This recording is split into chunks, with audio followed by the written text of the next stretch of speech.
Hello everyone. My name is Noah James Gonzalez.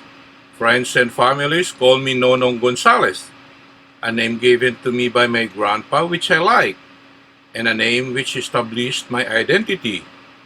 I invite you, together with my mom Angelia, Grandma Nancy, Tita Gian, and my grandpa Jimmy, to come travel with me as I journey around the world to see the beautiful places, its people and culture, and taste its native delicacies.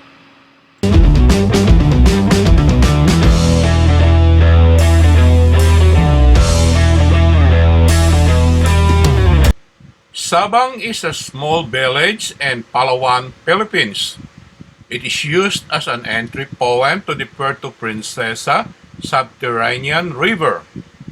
There's not much in the village except services for those going to visit the river, but there is a beach and a chilled out atmosphere.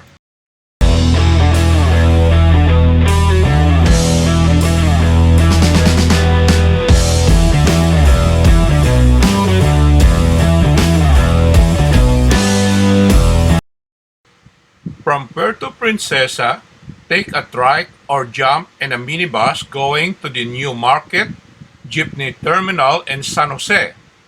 It takes about 10 minutes. Trike fare is about 80 pesos and the minibus about 12 pesos. Four trips from the San Jose terminal to Sabang run daily between 7 a.m. and 2 p.m. The bus or jeepneys both cost 150 pesos and the trip takes about 3 hours. There's a shuttle that can take you directly from the airport. Any tour agent in Puerto Princesa will sell you a day trip package for 1,200 to 1,500 pesos, where you are transported to Sabang in a minivan and includes a tour to the underground river and a lunch buffet at a beach resort. All boats into and out of Sabang are subject to weather conditions. Only a few charter boats are fully registered and insured to transport passengers for tourism between Port Barton, El Nido, and Sabang. Some of the boats making these voyages are in poor condition, have small engines, bamboo balancers, and are not properly registered. The price and frequency of boats from Port Barton and El Nido are dependent on demand. There may not any other customers and therefore no boat the day you want it unless you pay for the entire cost of the trip. Motorbikes can be hired in Puerto Princesa from one of the many shops on Rizal Avenue, close to the intersection with North Road. Price depends on number of days and bikes hired, age and types of bikes, and your negotiating skills. But aim to pay around 600 pesos for older semi-autos.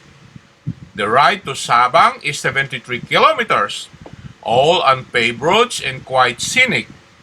There are a couple of lookouts along the way, as well as some caves. Check the weather before leaving Puerto Princesa.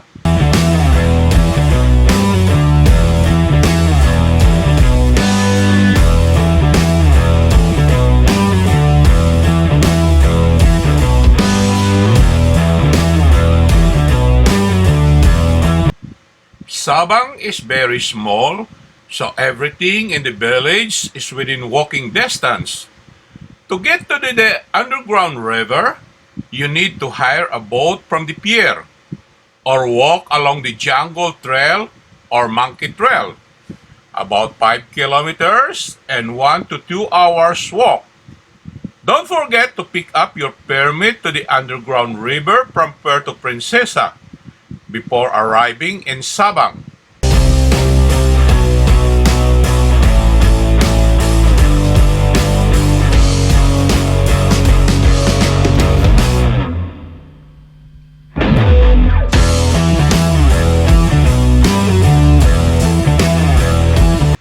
Far in a way, the main attraction in Sabang is its subterranean river, one of the seven new wonders of the natural world.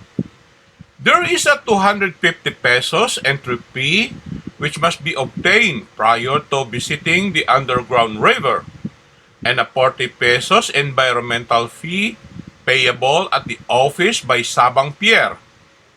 If you decide to go solo, you can buy your permit for the subterranean river and the office in City Coliseum and Puerto Princesa.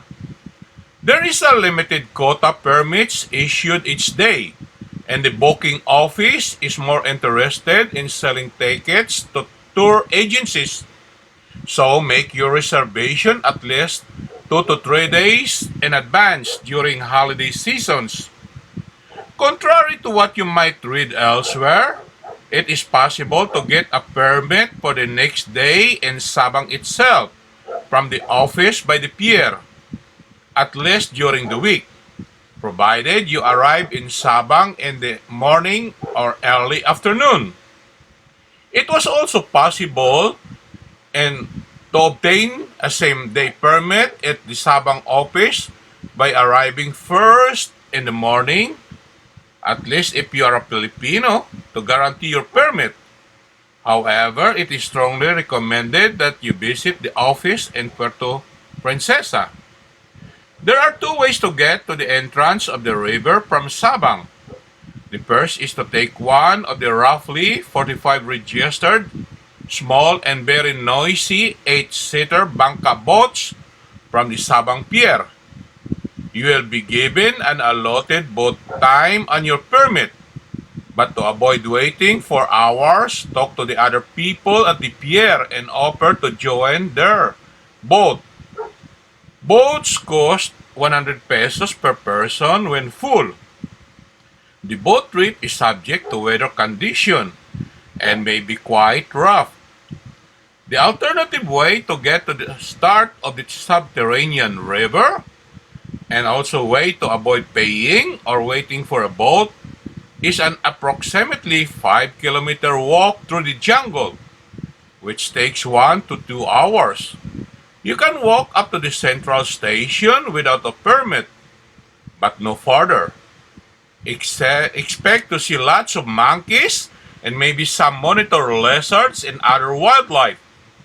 If you are not in a rush, you can also take this road back to Sabang after seeing the cave.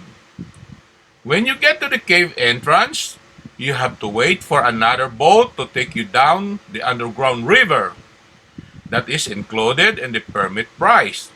Be sure to register and obtain your boat number the moment you arrive there.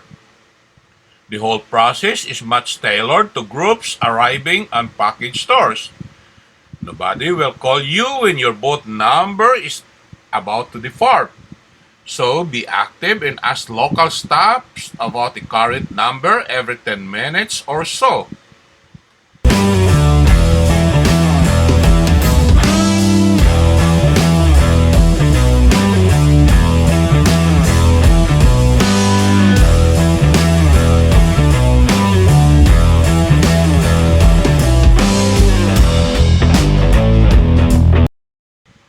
There are a number of restaurants close to the beach and pier serving a mix of Asian and Western dishes.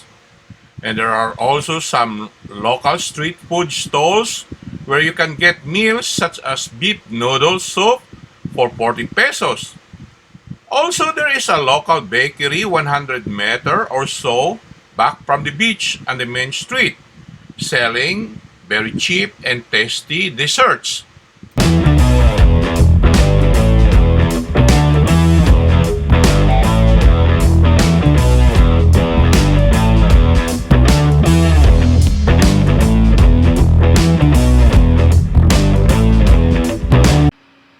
As I pause here, I hope you enjoy our ride.